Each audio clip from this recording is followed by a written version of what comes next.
نہیں، جو بدلنے والے تھے وہ بدل گئے، بڑا کچھ کرتے تھے پر پھر وہ لوگ بدل گئے۔ حضرت فضالہ رضی اللہ تعالیٰ عنہ کہتے ہیں کہ میں بڑا دل دادا تھا عورتوں کا،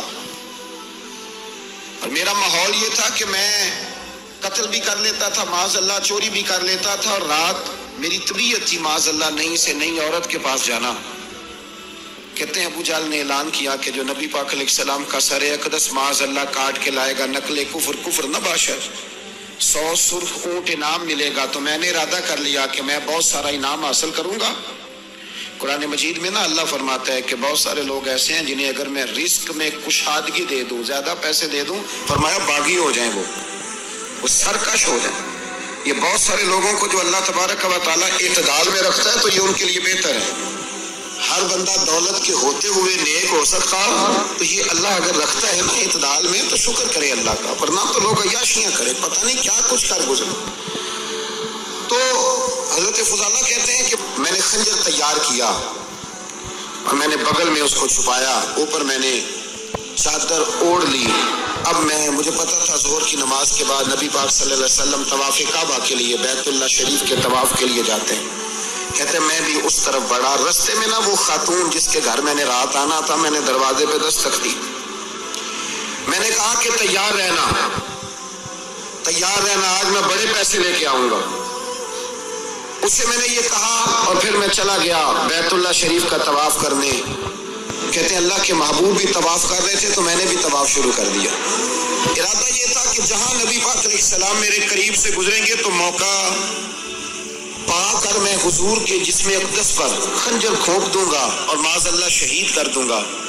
کہتے ہیں حضور ایک دفعہ بھی میرے پاس سے گزرے تو میں ہمت نہ کر سکا، دوسری دفعہ بھی پاس سے گزرے تو میں ہمت نہ کر سکا، تیسری دفعہ بھی گزرے تو میں ہمت۔ نبی کریم صلی اللہ علیہ وسلم 2-3 دفعہ گزرے تو فرماتے ہیں کہ مجھے موقع نہ ملا، اس لیے کہ حضور فرماتے ہیں اللہ نے روب کے ساتھ میری مدد فرمائی، دشمن پر میرا روب طاری ہو جاتا ہے۔ فرماتے ہیں جب چکر پورے ہو گئے تو محبوب کریم نہ چھٹے چکر پہ فرمانے لگے فضالہ چکر ایک رہ گیا ہے، بے خبر ہو جو غلاموں سے وہ آقا کیا ہے، ایک پھیرا رہ گیا ہے۔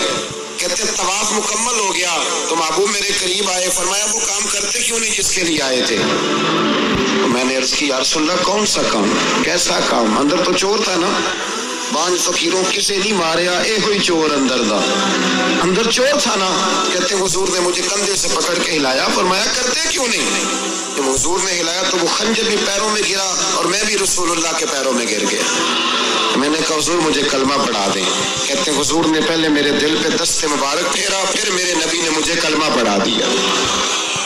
اب نا مرید ہونے والا کہتا ہے کہ جی آہستہ آہستہ میں ٹھیک ہو جاؤں گا۔ اب وہ آہستہ آہستہ کا کیا ترجمہ ہے یہ بالکل سمجھ نہیں آتی۔ بھائی کسی بندے سے 5 لاکھ روپیہ لینا ہے تو اس سے وہ کہتا ہے جی میں آہستہ آہستہ دوں گا، 500 روپیہ دے دیا کروں گا روز کا، تو کہتے ہیں میری رقم خراب ہوتی، پورے دو۔ اور نیکی کی بات جب آتی ہے تو کہتے ہیں حضرت صاحب دین اتنا سخت نہیں ہے، میں آہستہ آہستہ ٹھیک ہو جاؤں گا۔ اب میں مغربی شاپ پڑھنی شروع کر دیا میں نے، اب میں تسبیح لے لی ہے کل میں نے بھی، آہستہ آہستہ میں ٹھیک ہو جاؤں۔ یعنی رقم لینی ہو تو وہ آہستہ آہستہ قبول نہیں ہے، لیکن اور مکان کی رجسٹری اگر کرانی ہو تو مالک مکان کہے کہ آہستہ آہستہ کرا لو، کہتے ہیں پیسے پورے دیے، سویرے چل اور بیان دے، یہ کیا بات ہے؟ یہاں یہ جو ہمارا ماحول تھا نا کر لیں گے ہو جائے گا، یقین کریں لوگ قبروں میں چلے گئے ہیں پر مسجدوں میں نہیں آئے، ہر کام سے لوگ ریٹائر ہوئے پر گناہوں سے ریٹائر نہیں ہوئے، آخر تک تباہی اتر گئی، لیکن لوگ بدلنے کو تیار نہ ہوئے۔ حضرت فضالہ کہتے ہیں ابھی میں نے کلمہ پڑھا، ابھی میں واپس آیا، رستے میں وہ بی بی کھڑی تھی، کہتے ہیں میں وہ شخص تھا کہ عورتیں مرتی تھی میرے اوپر اور کسی کی جرت تھی کہ وہ آئے بائیں شائیں کرے، لیکن فرماتے ہیں میں بی بی کے پاس سے گزر گیا، پہلے تو اس کا خیال تھا رکے گا، لیکن جب میں رکا نہ تو دروازے پہ آئی، اور جب میں گزر گیا تو اس نے آواز دی، لیکن میں نے سنی انسنی کر دی، جب آگے بڑھا تو میرے پیچھے دوڑی۔